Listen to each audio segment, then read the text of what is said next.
오늘은 추수감사주일입니다. 정말 하나님께 너무너무 감사한 일이 많습니다. 하나님 그분 자신 때문에 감사도 하고, 그가 우리를 택하시고 부르시고 구원하시고 구원 이후에 인도하신 그 섬세한 그 자비로운 사랑 때문에 감사합니다. 그는 우리에게 많은 선물을 주었습니다. 오곡, 백과, 하늘과 땅, 저 들과 산, 물, 또 선물을 주셨는데요, 우리에게 사람들을 때때로 보내주셔서 그 사람이 우리에게 참 고마움이 되고 큰 선물이 되게 하신 그 하나님의 손길이 있습니다. 하나님께 물론 감사하지만 내 인생에 보내주신 하나님의 선물, 사람 중에 누가 가장 감사하세요? 한번 생각해 보세요. 내가 감사한다. 혹시 그분이 지금 살아계시다면 좀 감사를 표현하세요. 전화도 좀 하시고 또 카드도 좀 보내시고 감사하다고. 깜짝 놀랄 거예요. 내가 그랬어? 내가? 놀랄 거예요. 하나님께도 감사하지만 가장 감사했던 사람 한 사람 꼽아서 감사해 보세요. 선생님, 부모님, 또 다른 그 누구. 사람의 선물이지만요, 우리 너무 이렇게 좀 이렇게 넓게 멀리만 생각하지 말고 옆에 사람도 선물이니까요, 내 옆에 앉아주셔서 감사합니다. 이렇게 좀 인사도 했으면 좋겠습니다. 옆에 사람이 얼마나 고마워요. 예.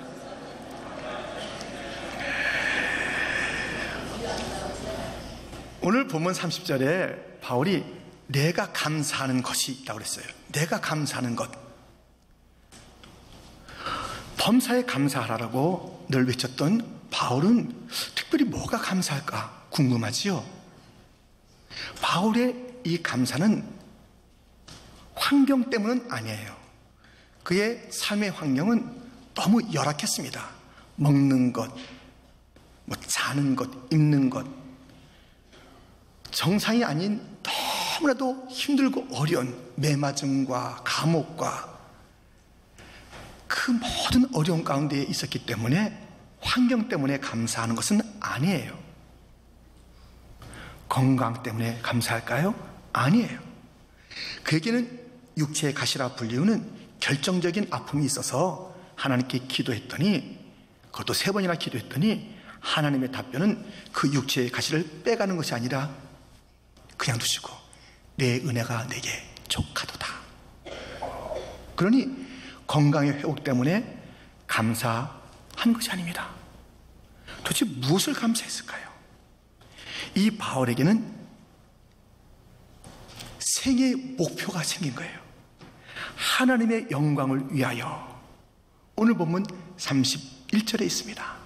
하나님의 영광을 위해서 사는 그 삶, 그 인생의 목표가 생긴 것입니다.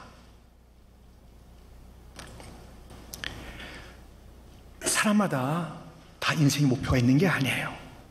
어떤 사람은 왜 사는지, 왜 존재하는지 이유도 모르고 묻지도 않고 그냥 덧없이 하루하루 한 해 안에 살아가는 것이에요. 목적이 없다니까요. 어떤 사람은 목적이 있어요. 근데 방향이 잘못됐어요. 돈 버는 것이 목적입니다. 그래서 왜 돈을 벌어야 하는지, 어떤 방법과 그리고 무엇을 위해서 쓸지는 생각도 안 하고 그냥 돈을 버는 것이에요. 그냥 자기의 은행, 또 자기의 주머니에, 집에 계속 돈을 쌓아가는데 이유를 모르는 것이에요. 그러면서 먹는 것도 옳게 먹지 못하고 건강도 쇠해지는 그런 모습을 보게 됩니다. 어떤 사람은 쾌락이 목적이에요. 자기의 그 잠시의 즐거움을 위해서 모든 것이 다 어그러지고 깨어져도 좋다 이거예요. 자기의 쾌락이 목적이에요. 자기의 즐거움이 목적이에요. 그래서 마치 불 속에 날아드는 불나방처럼 그냥 쾌락을 위해서 달려가면서 가정도 깨지고 함께하는 자들도 끙끙 앓는데 그냥 항상 자기의 관심은 쾌락입니다. 어떤 자들은 자기의 명예가 목적이에요.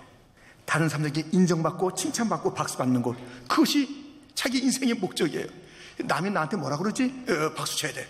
나를 갖다 인정해줘야 돼. 환호해줘야 돼. 그래서 자기 자신이 환호받고 인정받는 것이 목적이어서 그것을 향해서 달려가는 인생이 있습니다. 바울이 그랬어요. 바울이 하나님의 영광을 위하는 그 인생의 아름다운 목적을 찾기 전에 그의 인생의 목적이 있었으니 자기 자신이에요.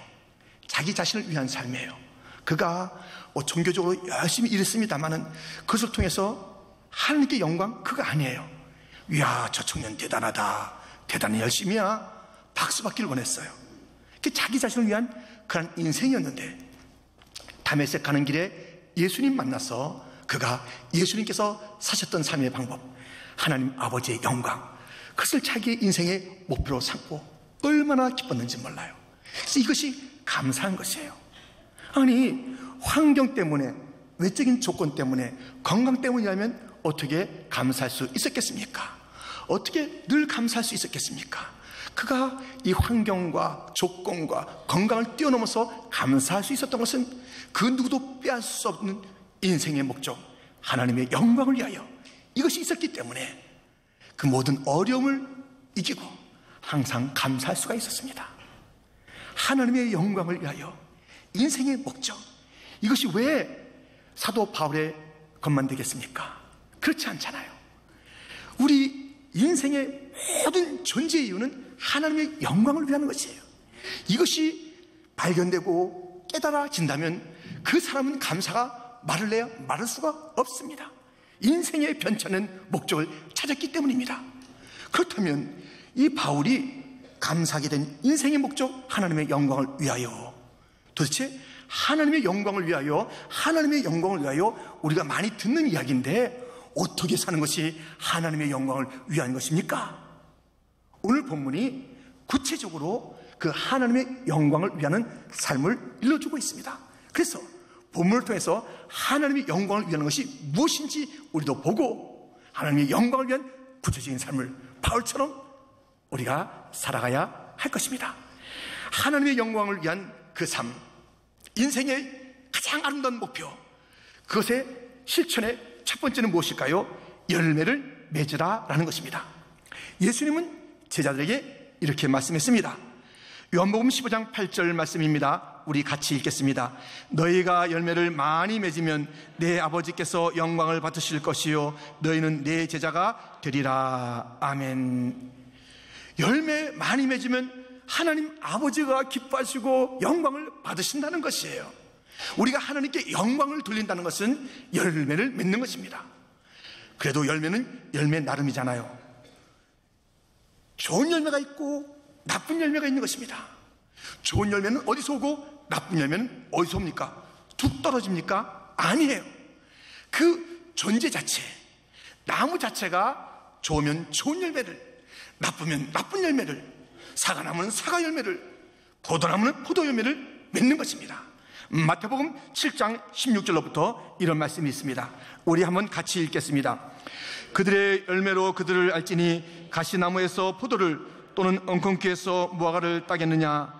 이와 같이 좋은 나무마다 아름다운 열매를 맺고 못된 나무가 나쁜 열매를 맺나니 좋은 나무가 나쁜 열매를 맺을 수 없고 못된 나무가 아름다운 열매를 맺을 수 없느니라. 아멘.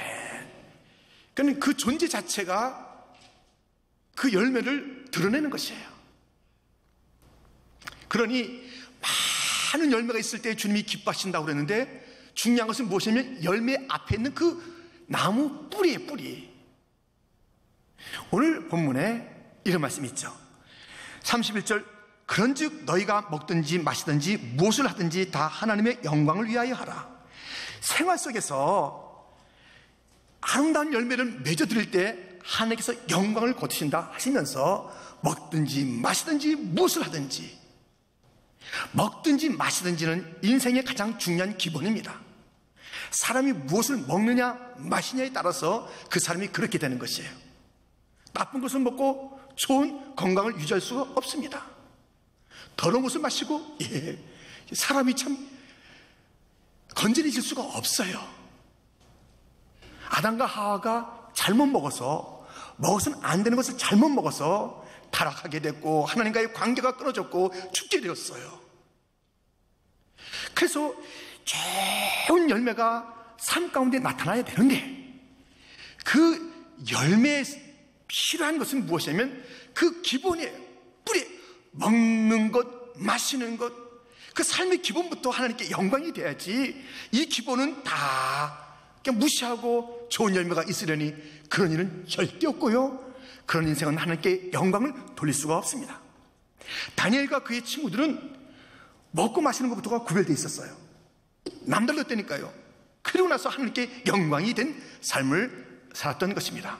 여러분, 이 기초, 기본, 삶에 많은 열매가 필요한데, 거기에는 그 나무가 열매를 좋게 맺는 것이니 좋은 나무, 좋은 뿌리, 먹는 것, 마시는 것, 인생의 모든 스텝 가운데서 기본, 기초, 그것들을 잘 살펴야 돼요. 그것부터가 하나님께 영광이 돼야지 그 외에도 하나님께 영광이 되는 열매를 거둡니다. 그런데요, 이 열매 기본이 중요하다고 그랬잖아요. 근데 열매에 착각을 일으키는 게 있어요. 예수님께서 길에서 줄이셔서 열매를 좀 얻으려고 한 나무 앞으로 다가갔습니다. 다가갔는데 가서 자세히 보니까 잎은 무성해요. 이 무성한 것은 멀리서도 보였죠. 그래서 있으려니 하고 갔으나 열매가 없다는 것입니다. 잎은 무성한데 열매가 없어서 주님께서 그 나무를 저주하십니다. 열매 맺지 않는 것, 그 가지는 다 버리우시는 거예요. 이 열매는 좋은 열매, 주님이 기뻐하시는 거예요. 그런데 우리가 착각을 해야 돼요. 와, 입이 무성하니까, 와, 그 사람이 뭐 오래 신앙생활 했대, 그 사람이 직분이 뭐래, 그 사람이 어떤 일을 했대, 어떤 말을 하는데 화려해요. 근데 가까이 가서 보니까 열매가 없어요. 열매는 가까이 가서 확인해야 돼요. 가까이 가서 확인해야 돼요. 가까이 있는 사람이 인정해 줘야 돼요. 이 남편이 인정하지 않는 그런 아내의 그런 그 신앙이 있다면, 그래서 입만 무성한 것이에요.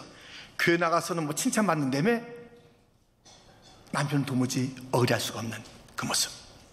어이구, 당신 밖에 나가서 존경받아. 그런데 아내나 자녀들은 절대 존경할 수 없는 그 모습. 열매가 없어요. 열매. 입만 무성해요. 다가갔더니 가까이 있는 사람이 볼 수 있잖아요. 가까이 있는 사람이에요. 가까이 있는 그런 부서에서 인정을 못 받아요, 사람이. 물론 그래요. 10사람이 있다면 다 인정하는 것은 아니에요. 뭐 반듯하게 하려고 하는데 한두 사람은 다른 말 해요. 그게 감사해요. 그 사람 없고 100%가 다 자기를 인정해요. 예수님에게도 그런 자가 없었어요. 바울의 사에게도 그런 자가 없었어요. 뭔가 비난하는 자들이 있지요. 그게 또 감사한 것이에요. 우리에게 그런 자가 없으면 기도하지 않게 되지요. 정말 자기 잘난 줄 알게 되죠. 아, 나를 돌아보면서 다 은혜구나, 나 이렇게 부족하구나 알게 되는 것이에요. 다 끄떡이는데 한두 사람이 아니라 그러면 그게 위로가 돼요. 아, 그 사람도 필요하고 많은 사람들이 위로해준다. 근데 거꾸로 되잖아요. 한 10사람 중에 한두 사람은 괜찮아 그러는데 다들 여기 가도 저기 가도 가까이 있는 집안 식구도 가까이 있는 부서 사람들도 왜 그러실까? 이런 얘기가 나오면요, 이 벌써 입만 무성한 것이에요. 입만 무성해서는 안 되잖아요. 착각을 일으키게 해서는 안 되잖아요. 가까이 가서 보니 충실한 열매가 있었더라. 그리고 그 열매는 반드시 이 나무 뿌리부터 중요한 것이니 그 기본부터 하나님의 영광, 모든 것이 하나님의 영광. 갑자기 하나님의 영광 얘기해 보세요. 안 돼요. 모든 것, 먹는 것, 마시는 것, 기본부터 하나님의 영광, 하나님의 영광이 될까? 하나님의 기쁨이 될까? 이것이 내 생의 목적이야. 이걸 잘 먹어서 하나님께 영광 돌리는 것이 내 인생의 목적이야. 내 기쁨을 위한 것이 아니야. 내 탐욕을 위한 것이 아니야. 내 이름을 나타내기 위해서 하는 것이 아니야. 기본부터 하나님의 영광인지를 살펴야 하고요, 가까이 있는 자들에게 인정받아야 되는 것이에요. 그 열매가 보여져야 하는 것입니다. 많은 열매를 맺을 때 하나님 영광을 거두십니다. 바울에게는 그 인생의 목표가 있었기 때문에 먹는 것, 마시는 것, 무엇을 하든지 하나님께 영광이 되는가 늘 생각했고, 하나님께 영광이 되는 것을 선택해 살았던 것입니다. 하나님의 영광을 위하는 삶, 그래서 하나님께 그 기쁨이 되고 또 인생의 목적을 이루는 그 두 번째 삶은 임재를 갈망하라는 것입니다. 모든 삶의 현장에서 열매를 맺어야 되고 임재, 교회에서 하나님의 임재를 갈망하는 것, 이것이 하나님의 영광이 되는 것이며 이것이 우리의 인생의 목표며 목적입니다. 이사야 6장 1절부터 보면 이런 말씀이 있습니다. 우시야 왕이 죽던 해에 내가 본즉 주께서 높이 들린 보좌에 앉으셨는데 그의 옷자락은 성전에 가득하였고 스랍들이 모시고 섰는데 각기 6날개가 있어 그 둘로는 자기의 얼굴을 가리었고 그 둘로는 자기의 발을 가리었고 그 둘로는 날며 3절 같이 읽겠습니다. 서로 불러 이르되 거룩하다 거룩하다 거룩하다 만군의 여호와여 그의 영광이 온 땅에 충만하도다 하더라. 아멘. 주의 성전에 주의 옷자락이 쫙 펼쳐진 것이 이게 하나님의 임재지요. 천사들이 그 모습을 보고 거룩하다 거룩하다 거룩하다 만군의 여호와여 온 땅에 주의 영광이 충만합니다. 여러분, 이 교회는 하나님의 임재가 하나님의 영광을 드러내는 것이며 자기 자신들이 그 영광스러움에 참여하는 것뿐만 아니라 온 땅에 하나님의 영광스러움을 그 영향력을 끼치는 교회가 되는 것입니다. 오늘 본문 32절에 이런 말씀이 있습니다. 유대인에게나 헬라인에게나 하나님의 교회나 거치는 자가 되지 말고. 교회는요 하나님의 교회, 하나님의 교회예요. 이 교회 앞에 어떤 로컬 처치의 이름이 붙겠죠. 그러나 동일한 것은 다 하나님의 교회예요. 그 편의상 그 로컬에 있는 이름을 붙이는 것, 그런데 그것이 딱 고정이 돼. 그게 더 커버려요. 아, 우리는 한국 교회야, 미국 교회야, 우리는 중국 사람들이 모이는 교회야. 이런 교회는 없어요. 사람으로 규정지고 사람으로 한계를 짓는 그런 교회는 세상에 없습니다. 다 하나님의 교회고 하나님의 교회여야 합니다. 유대인 헬라인이 같이 있잖아요. 여러분, 이 초대교회는 모든 교회가 다 다민족 교회예요. 다 섞여 있어요. 다 섞여 있고 언어가 다르고 문화가 다르고 풍습이 다른 자들이 함께 모여서 신앙생활을 했습니다. 심지어는 예루살렘 교회도 그랬습니다. 다민족이 모였어요. 아니, 이것은 초대교회의 그런 모습이 아니에요. 주님께서 주신 비전이에요. 아브라함을 부르시고 모든 열방 모든 민족에 대한 네가 그 복의 통로가 될 것이다. 열방 온 민족이 하나님 앞에 돌아오는 그런 다민족 모든 열방이 함께하는 교회에 대한 비전을 아브라함에게 주신 것이에요. 그런데 여기서 서로 거치는 일이 있어서는 안 된다는 것이에요. 왜? 이제 언어가 다르니까 거치잖아요.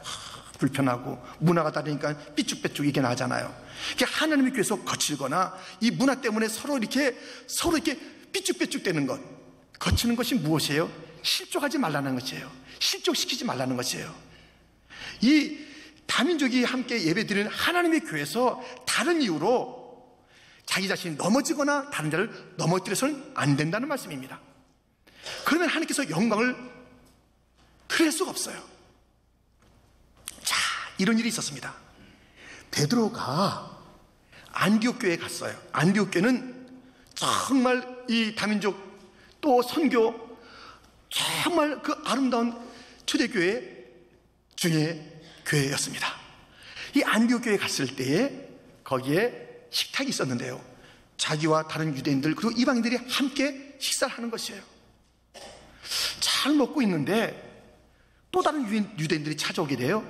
그러니까는 어휴, 저 사람들이 나 뭐라 그럴까? 여기 있는 유대인들은 다 이해하고 뭐 이방인들과 같이 먹고 있는데 저 사람들은 나 이상하다고 볼 거야. 이방인하고 왜 밥 먹냐고 그러지? 그런 생각을 품고 벌떡이라서 막 다른 데로 도망간 것이에요. 그랬더니 함께 식사하던 유대인들도 움찔움찔 그 영향을 받는 거예요. 바나바조차도 그 영향을 받는 것이에요. 이게 뭔가 실족하니까요. 뭔가 거치니까는 다른 자들도 실족시키는 거예요. 자기 자신이 흔들리니까 다른 자들도 흔들리게 하는 것이 교회 안에 있다니까요. 베드로가 그랬어요. 베드로가. 그것을 보고 바울은 이렇게 말했습니다. 들어보세요.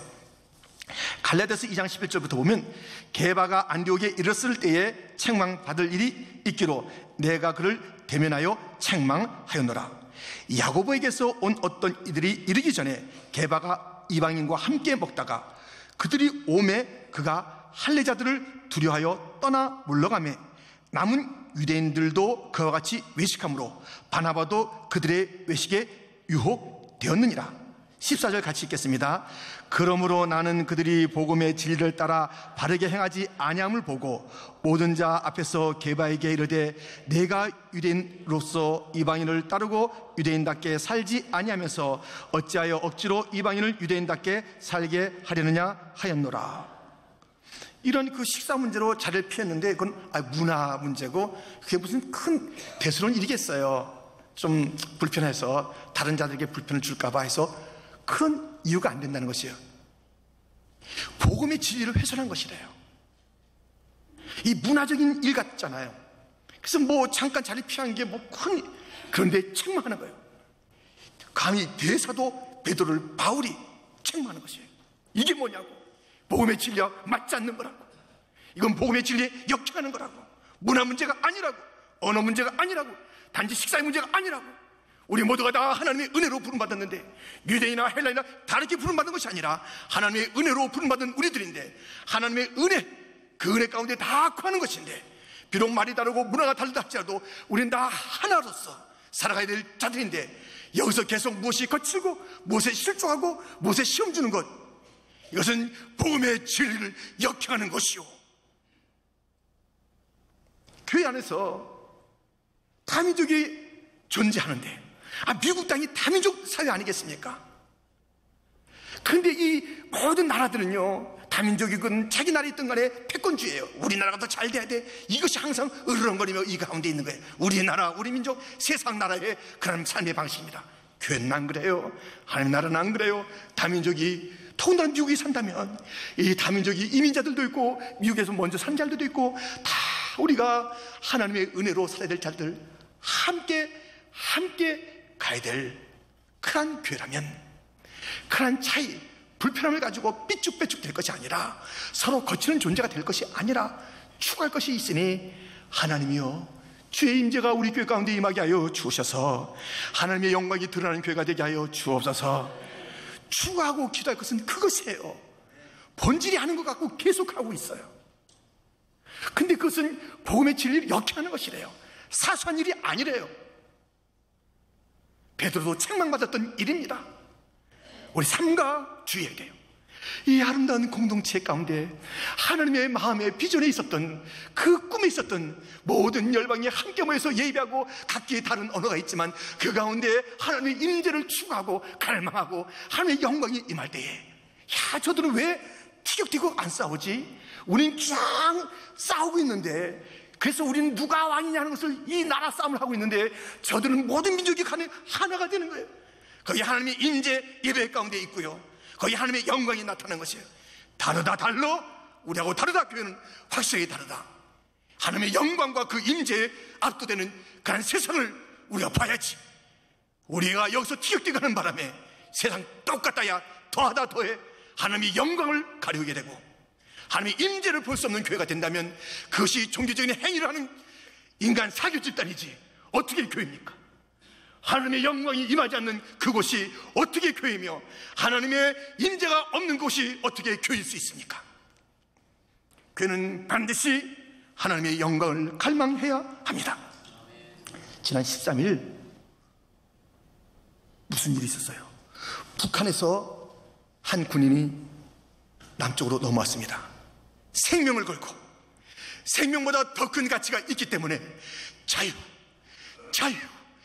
프리덤, 이 자유를 갈망하면서 생명보다 더 소중한 가치, 그 자유를 갈망하면서 목숨 걸고 이 땅으로 내려온 것이에요. 우리 이곳은 청교도의 땅입니다. 왜 저 영국과 네덜란드, 유럽을 떠나서 여기 왔습니까? 그들이 돈 때문에 왔습니까? 자기 명예 때문에 왔습니까? 여기서 잘 먹고 더 건강해지려고 왔습니까? 단 하나, 생명보다 생명이 죽어지고 넘어져도 그 가치가 있는 것이 있으니 하나님 앞에 바른 예배 드리리라, 신앙의 자유를 가지리라, 하나님의 영광을 목도하리라. 그 삶의 현장에서는 도저히 있을 수 없는 하나님을 경외하지도 않고 하나님의 기쁨이 되지도 않고 그저 종교적으로만 살아가는 그 땅에서 주여 하나님의 영광을 보기 원합니다. 그래서 이곳에 왔고, 그것은 죽음도 막을 수 없었고, 그들의 첫 감사는 다민족으로 드린 거예요. 인디안과 그 유럽에서 온 자들이 함께 어울려서 하나님께 예배를 드린 것이에요. 하나님의 영광, 하나님의 임재, 이것이 교회의 갈망이어야지. 이것저것 때문에 서로 거칠고 서로 싸우고 갈등하는 것이 아니라 이 갈등을 뛰어넘는 그 놀라운 가치, 하나님의 임재, 하나님의 영광으로 가득한 교회가 되게 하여 주옵소서. 그럼 다 녹아요. 다 해결돼요. 이것이 바울의 인생의 목적이었고 가르침의 내용이었습니다. 교회 안에 하나님의 임재와 그의 영광을, 온 땅이 그 영광을 볼 수 있도록, 하나님의 영광을 여는 세 번째 삶은 무엇입니까? 그것은 복음을 증거하라는 것입니다. 프랜시스 베이컨은 이런 말을 했습니다. 사람에게는 세 종류의 사람이 있다. 하나는 다른 자들을 해치고 다른 자의 것을 뺏어 사는 마이너스 인생이 있다 그래요. 또 하나는 그래서 있으나 마나, 뭐 있어도 그만 없어도 그만, 그냥 그 인생에 수학공식 이꼬로 조금 전에 마이너스예요. 그런데 인생 중에서 다른 자에게 유익을 주는 플러스 인생이 돼. 플러스 인생이. 그래서 이것을 곤충으로 비교했잖아요. 뭘까요? 마이너스 인생으로 사는 자들은 거미, 항상 다른 자들을 그냥 있으나 마나, 뭐 부준해서 좋긴 좋지만 다른 데에 대한 그런 관심도 없어요. 항상 자기들밖에 없어. 개미, 있어도 좋고 없어도 좋고 왔다리 갔다리 있고. 근데 벌은 안 그렇다는 것이에요. 플러스에 플러스. 항상 남을 위해서. 여러분들 우리는 어떻게 살았어요 지금? 우리 인생이 이 마이너스 인생인가요? 이꼴 인생인가요? 플러스 인생인가요? 내가 있음으로 말미암아 그 무슨 공동체나 그 주변이 항상 마이너스가 되는 그런 삶을 사나요? 그저 있는 듯 많은 듯 이꼴의 삶을 사나요? 아니면 플러스 인생을 사나요? 올해 여러분들, 올해만 따져도 여러분 적자 인생이세요? 흑자 인생이세요? 본전 인생이세요? 목사님, 이 좋은 추수감사절날 자꾸만 그 상업적으로 말씀하시는 게 뭡니까? 그 자꾸만 플러스 마이너스 자꾸만 그러시네요. 적자 흑자. 제가 하는 얘기가 아니에요. 바울이 얘기한다니까요. 33절 말씀입니다. 같이 한번 읽겠습니다. 나와 같이 모든 일에 모든 사람을 기쁘게 하여 자신의 유익을 구하지 아니하고 많은 사람의 유익을 구하여 그들로 구원을 받게 하라. 나와 같이 되길 원한다면서 자기가 자평하는 자평. 자기는 모든 사람에게 기쁨이 되고 많은 자에게 유익이 되는 삶을 살았다는 것이에요. 우리 인생이 플러스 인생을 살아야 된다는 것이에요. 내 존재로 말미암아 다른 자에게 기쁨을 주고 내 존재로 말미암아 다른 자에게 유익을 주는 것. 그런데 그 유익의 절정이 뭐라고요? 그것은 다름 아닌 그 사람을 구원하는 거예요. 구원. 그냥 관계만 좋아서 기쁘게 하고 유익한다는 것이 뭐 이런저런 유익은 줄 수 있는데 결정적인 유익 무엇이냐면 바로 그에게 구원을 주는 거예요. 구원을. 그 인생을 사는 것이에요. 우리 인생 평가돼야 됩니다. 마지막 평가받기 전에 중간 평가를 자꾸 해야 되는 것이에요. 오늘도 우리 교회 회기 이제 마지막이에요. 11월 마지막이에요. 이 평가 다 이렇게 평가해서 내놓을 거라고요. 평가해야 돼요. 평가를. 자평도 해요. 자평. 이게 뭐 부끄럽게 무슨 자평이냐 하잖아요. 너희도 이렇게 같이 살아. 다른 사람을 기쁘게 하고 내 유익이 아니라 다른 자의 유익을 위해서 살아. 그 유익의 절정은 그의 구원이야.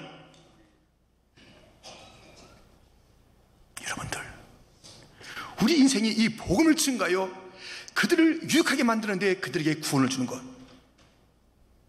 이게 전부가 아닙니다. 이게 전부가 아니에요.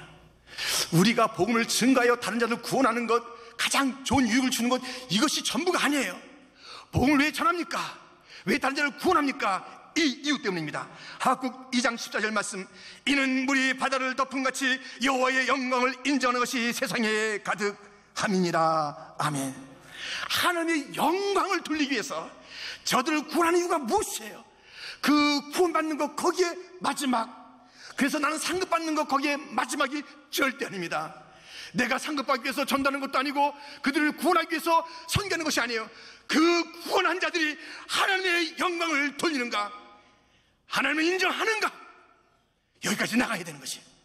우리 하나님께서는 모든 것을 통해서 영광받기를 원하십니다. 자기 나름대로 선교했어요. 그것이 기뻐요. 거기서 그쳐서는 안 되는 것이에요. 그가 하나님께 영광을 돌리는가, 내게 영광이 되는가, 이것이 하나님의 유일한 이 땅을 향하신 관심이에요. 선교도 자기 만족으로 끝내서는 안 되는 것이에요. 전도도 그래서는 안 되는 것이에요. 인간관계가 좋아서 다른 자들이 나 좋아하더라, 여기서 끝내서도 안 되는 것이에요. 내 마음에 그냥 평강이 있다, 여기서 끝내서도 안 되는 것이에요. 내 존재가 다른 자의 관계를, 그리고 그들에게 구원을 주는 그 이유 단 하나가 있으니 하나님의 영광, 훼손된 하나님의 영광을 회복하는 것입니다. 바울에게는 감사가 있었습니다. 어떤 외적인 조건이나 환경에 건강에서 좌지우지 안 되는 그런 감사가 있었으니 그에게는 이 하나님의 영광을 위한 목적이 있잖아요. 이 목적이 다른 환경 때문에 아사지거나 훼손되는 게 아니잖아요. 하나님의 영광을 위해서 내 삶에서 어떤 손해가 있든지, 내 삶에 어떤 아픔이 있든지, 내 삶에 어떤 그 매맞음이 있든지, 내 삶에 어떤 감옥이 있든지, 내 삶이 어떤 환경이든지 나는 거기서 하나님께 영광을 돌리리라. 하나님께 영광에, 바울에게 있어 모든 삶의 기준, 그의 기쁨은 하나님의 영광이 있으면 기뻐했고, 그의 슬픔은 하나님의 영광이 훼손되면 슬퍼했고, 그가 분노하는 것은 하나님의 영광이 모독당하면 그는 분노했고, 하나님의 영광 거기에 전부를 걸었어요. 자기의 환경을 살필 그 여유도 없었고 그 가치도 없어요. 다 지나가는데 나에게 지나가는 이 모든 것, 부하기도 하고 가난하기도 하시는 하나님이신데 내가 그 가운데서 가난해도 하나님께 영광을, 부해도 내 것이 아니라 하나님께서 주신 것이라고 하나님께 영광을, 그에는 철두철미 인생의 목적, 하나님의 영광에는 목적이 있어서 감사하며 살았던 것입니다. 인생의 목적이 있으십니까? 하나님께서 원하시는 열매가 맺혀지고 있습니까? 주의 임재를 그렇게 구하는 그런 교회 생활을 하고 있습니까? 전도를 해서 모든 열방이 온 땅에 여호와를 인정하는 그 소리와 찬송이 나기까지 그 걸음을 멈추지 아니하고 내가 올해도 선교하는 이유는, 내년에도 내가 선교도 나가는 그 이유는 아직까지 하나님의 영광을 인정하지 않는 그 땅에 하나님이 영광스러우신 분입니다, 하나님이 왕이십니다, 그 외침과 찬양이 있기 위하여 우리는 달려가야 하는 것입니다.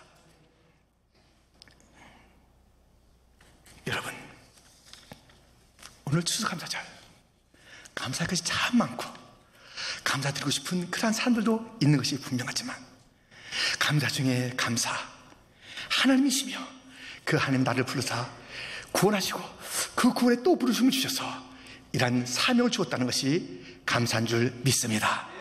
하나님이 감사하며 구원이 감사하며 모든 선물이 감사한데 목적이 없었으면 어떻게 할 뻔했어요? 구원받고 어떻게 살지 몰라서 어떻게 사는 거지? 이렇게 할 뻔했어요. 구원 이후에 우리의 삶의 목적, 하나님의 영광을 위해서 삶의 현장에서, 교회에서, 선교의 그 자리에서 오직 하나님의 영광을 위하여 삽시다.